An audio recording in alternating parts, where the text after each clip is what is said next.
तो बेटा कल हमने जैसे बताया था आपको कि पहले सबसे हमारे पास वर्ड आया था सहन क्षमता, जिसमें मैंने बताया कि हमारे शरीर की मांसपेशियों द्वारा निरंतर किसी कार्य को करने की जो क्रिया होती है उसको हम क्या कहेंगे, सहन क्षमता।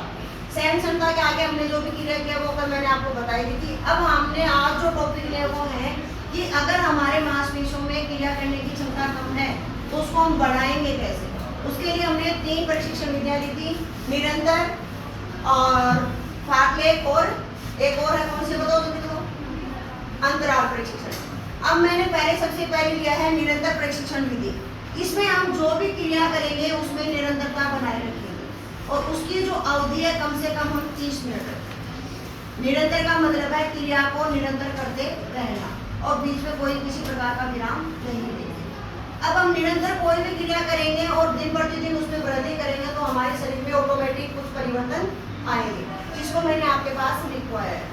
इसमें क्या है, हमारी सांस लेने की जो क्रिया है वो निरंतर बढ़ेगी, जिससे हम जो है थकावट कम होगी। माइटोकॉन्ड्रिया है उसका आकार भी बढ़ेगा और फेफड़ों की कार्यकुशलता के साथ साथ इच्छा शक्ति है वो भी हमारी दृढ़ होगी।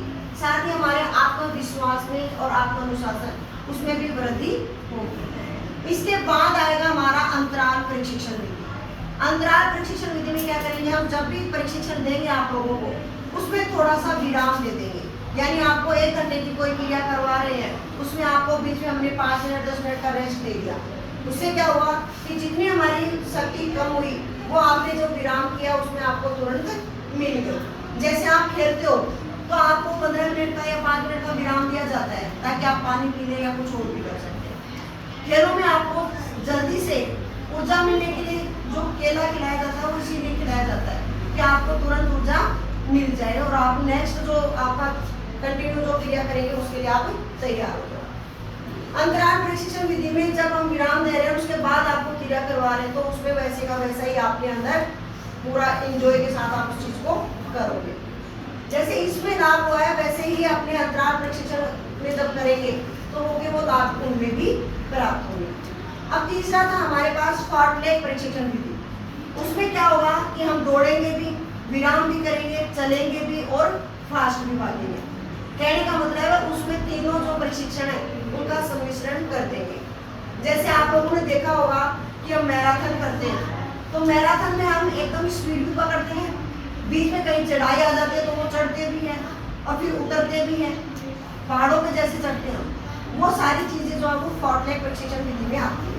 अब हम अचानक से आपको ये कहते हैं कि चलो माउंट आबू घूम के आते हैं, वहाँ पे पहाड़ों पे चढ़ाई करेंगे, जिसको हम नाम भी बोलते हैं एडवेंचर के कैंप के लिए। उसमें क्या होता है कि हम एक साथ जाके काम नहीं कर सकते।